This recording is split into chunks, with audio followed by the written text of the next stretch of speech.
Greetings and salutation, dear viewer, and welcome to another episode of the podcast for the politics of discretion. Today, I want to talk about how nationalism gets passed off as federalism in our modern politics.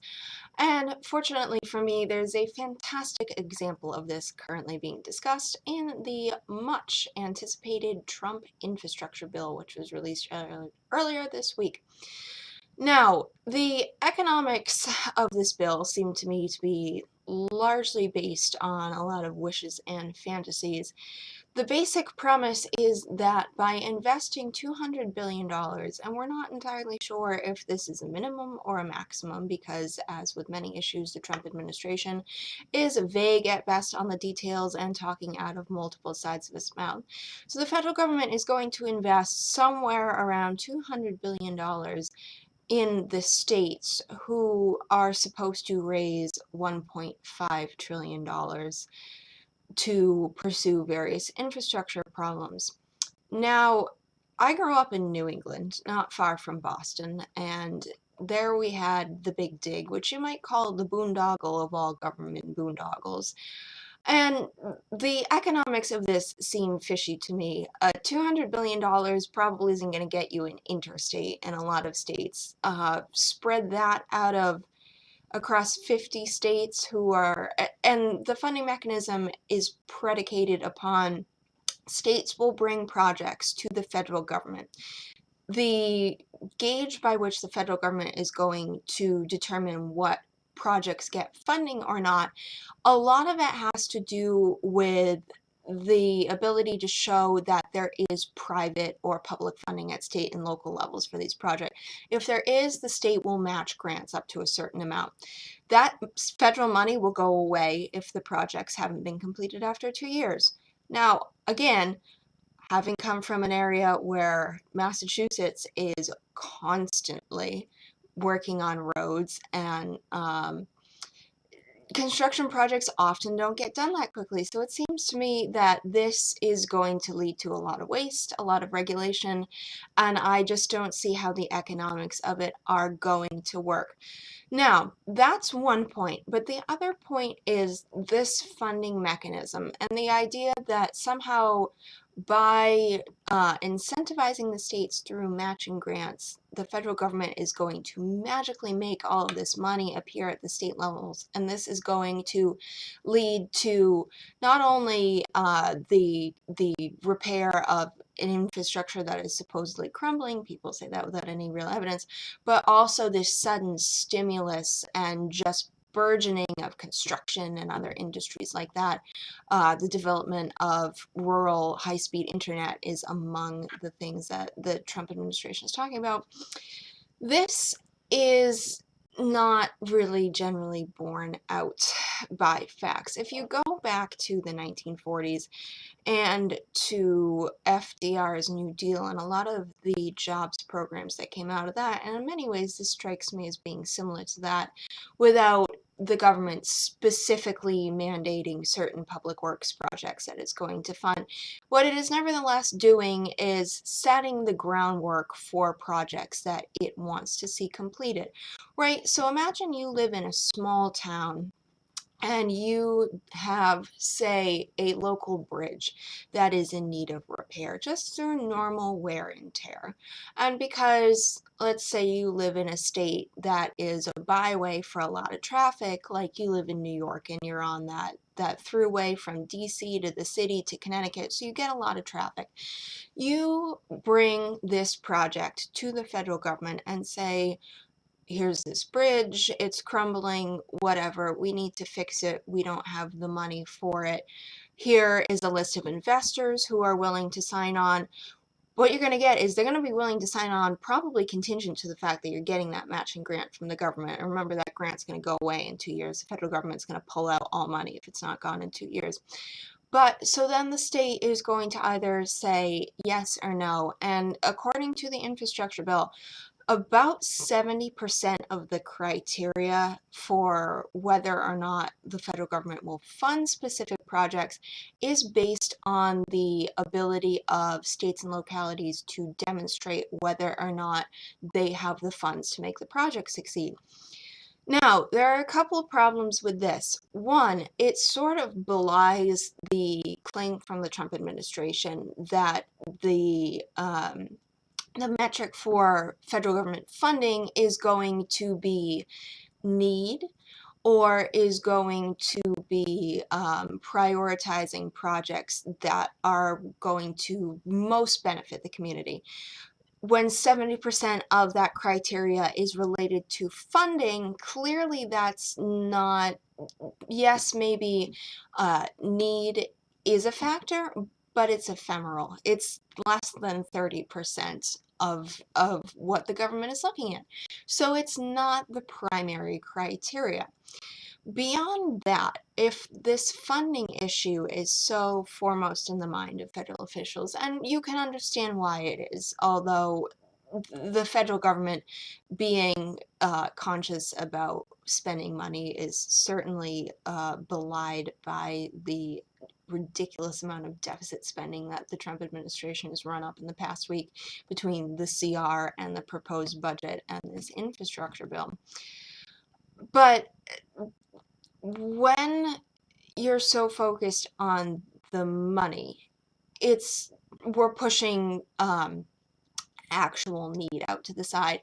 And even regardless of whether or not need is the actual basis for these projects or not, there's the question of why is it the government, the federal government, who is able to sit there and tell states and localities, we'll fund this project and we won't fund this project, even assuming that there is a genuine consideration of what is most necessary to the community. So let's go back to our example of this bridge in New York, which is a major public thoroughfare. A lot of commuters rely on it every day to get to where they need to go from their residence to their place of work. Let's say that they are, for whatever reason, unable to demonstrate to the satisfaction of the federal government that they have the requisite private or state and local funds to build this bridge. And because, again, that's about 70% of the government's consideration, at least according to Trump's infrastructure bill. Let's assume then that the government says you don't have the money, so we're not going to invest in this.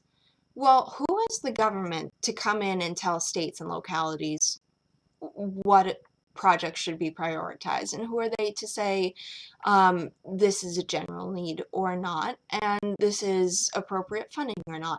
Now, obviously, the federal government, as the supreme force of law in the land, has the ability on some issues, but not many, to lay down the law and say the states will behave in this manner, and that's an end to it. Whether or not infrastructure is among these is highly questionable. Now, there is stuff in the Constitution about roads. It's not meant to be applied in this manner. This is an overinterpretation of that, but certainly things like rural high-speed internet are not in the Constitution or beyond the purview of what the federal government can do. So really what we're getting to here is the federal government asserting itself over the states in areas where it has questionable authority to do so. And this is problematic not only for the reason that it upsets the constitutional balance of powers and undermines states' authorities, and I mean that's happened for a long time. State sovereignty is pretty much dead. This is really a lost battle that we're fighting.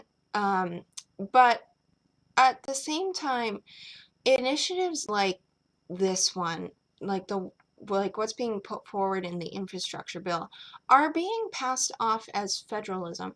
So this idea that the states have the autonomy to bring forth these projects to the government to qualify for federal funding is now considered federalism, is being considered the states having autonomy over themselves because they're the ones who are choosing what projects to bring to the federal government, and they are also stimulating most of the spending, allegedly. Whether or not that occurs, I think is highly questionable, but that's beside the point for now.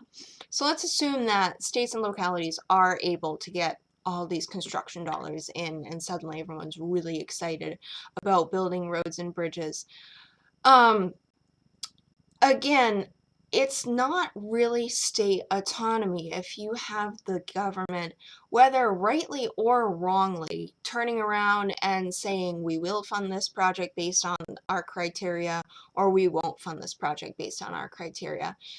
This is something that's occurring at the end of the government gun of force. So to consider this federalism is really to redefine the word in a way that makes true state autonomy impossible. In this situation, what actual state autonomy looks like is, well, ideally what it looks like is localities going out and funding themselves, whether it be through their property taxes so that they can pave local roads, or the same thing occurring in states through things like gas taxes or any other kind of funding mechanism that raises revenue at a state level, and then going through and fixing roads that are owned by the state. Obviously, you have things like the interstate highway system that are federal roads, that are federal projects. But this isn't really what we're talking about here. We're talking about the government sort of sitting in court and the states coming up to it and saying, here's my proposal, will you fund it? And the government issuing a judgment of yes or no. So because the government has that veto power, they're essentially asserting their right over the states to say that this is what the priority is.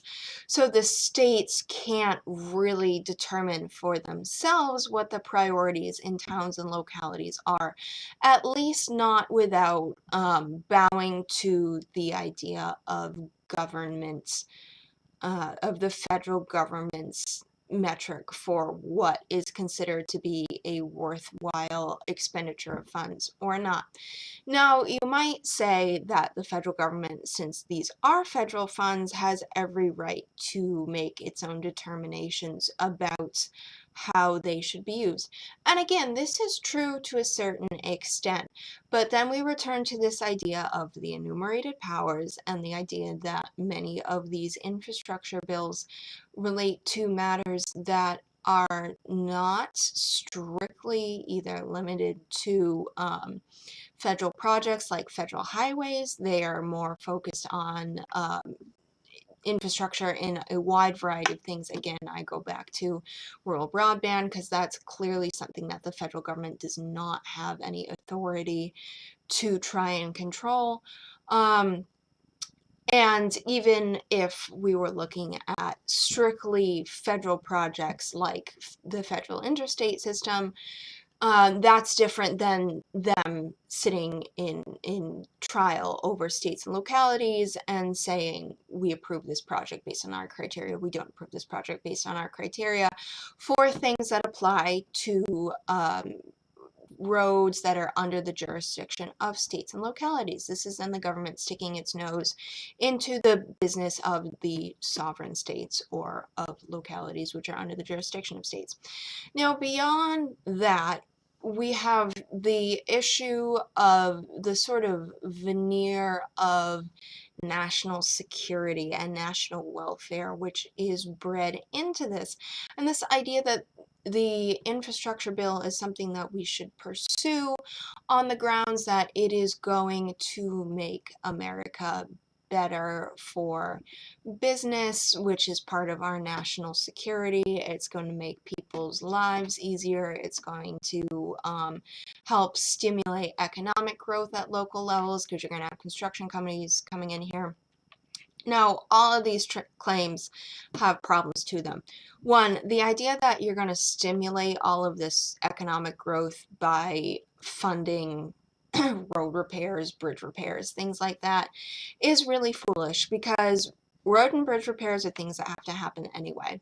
You're not actually creating any sort of long-term need. You're addressing a problem that was going to exist. At best, all you're doing is concentrating the money that's going to be spent on infrastructure into one consolidated period. So you're going to create what looks like economic growth over a very short period of time, but once you've fixed all of the underlying infrastructure issues, all of that spending is going to go away. All of those construction companies are suddenly going to be without jobs, and then you're going to have a decline. So you're not actually stimulating anything. Either the infrastructure is there and it needs to be fixed anyway, and it's going to be fixed because you can't have, people driving on bridges that are collapsing under them. Someone is going to fix that because it needs to be fixed, probably at a state or a local level without government involvement. It's not actually going to lead to any long-term boom in the building sector.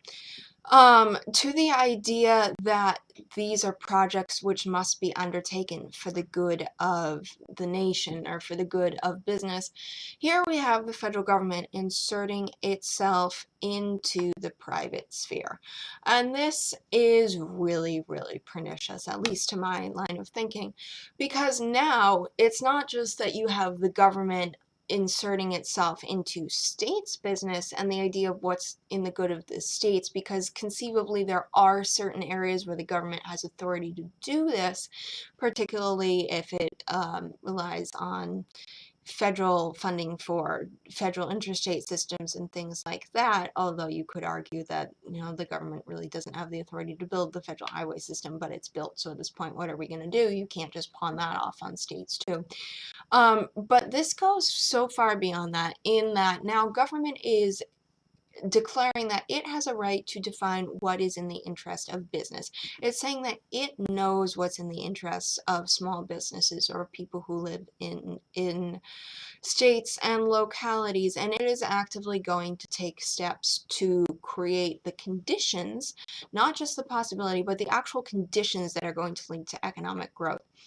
And the idea that the government can do this is, again, wholly fallacious. The federal government particularly, whether or not state governments can do this is questionable because there are so many different industries in states. But the idea that the federal government can sit and pass judgment over what is in the benefit of communities is just thoroughly ridiculous, because they can't possibly know, because they're not familiar with on-the-ground locations. They're not familiar with different construction companies or funding mechanisms, which might work in one area but might not work in another. Right, federal contracting is notoriously unreliable because companies lodge low bids knowing that then they'll get the federal contract, and if they go over, that the federal government is going to pay that money, which opens up all sorts of incentives in the infrastructure bill for companies to make bids for these projects and not actually follow through. In the private sector, this is something that can occur, or if it does occur, which obviously it can occur, but when it does occur, when you have a contractor who doesn't show up, doesn't do the job that they were going to, and doesn't meet your standards, you have courses of action that you can take for the redress of grievance. You can take them to court.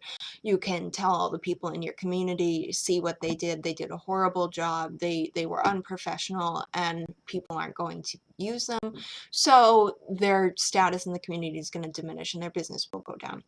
All of these things get sort of swept under the rug when you introduce the federal government and the federal government creating standards of what passes for right and wrong, because there's just no way that the federal government can make these sort of value judgments, because they just don't know. And beyond that, you don't want the federal government making those kind of value judgments, because it takes away from people in localities the ability to decide for themselves what's in their best interest. Then we have the element of national security or national welfare. And this, to me, is the most alarming thing that sort of seeped into our national discourse, is this idea that there's an economic element to welfare and to security, and the idea that a functioning American business climate where people have it's not just that people are employed and that business is booming, but that somehow this contributes to a sense of satisfaction, a sense of happiness, a sense of security. And many of these things are true, but again, it's up to individuals to seek out and to pursue these things. When the government steps in and says, we are going to pursue certain protectionist trade policies in the name of bolstering a certain economic sector, let's say manufacturing, because this is one of the president's one of the lines that he likes to tout is, we're going to protect American manufacturing because American manufacturing is the backbone of the nation. A lot of people work in manufacturing. Their economic dependence is key to America's standing on the world stage. Therefore, it's in our national interest to protect this and to contribute to people's happiness and sense of welfare through these economic protectionist measures. Now, you could argue that this is true, and it certainly is to some extent, but again, the federal government is then stepping in, and it's through its protectionism is removing the ability of individuals to define and seek out their own happiness for themselves. What's more, because we have added this element of security to the American welfare argument, there becomes a sort of mandate to it, this idea that we have to do this if our nation is to be protected and is to function. And that starts to mean that these actions are pursued because they must be. And if you stand in the way of that, or if you dissent from that, or if you work in the manufacturing industry and you have different ideas about how your business should run and you don't want to cooperate with federal programs that are designed to supposedly contribute to your well-being, well, now you're standing in the way of national security, and now you might be considered a threat, and you're going to get shut down. And that might come in the form of simply withholding federal dollars, which is, not an actual exigent threat in the terms that other threats might be considered. But if then all of a sudden you're not receiving the benefits that other companies that comply with the federal government are, then you're at a disadvantage automatically, and it's going to be harder for you to do business, and you're going to probably drop to the margins of society.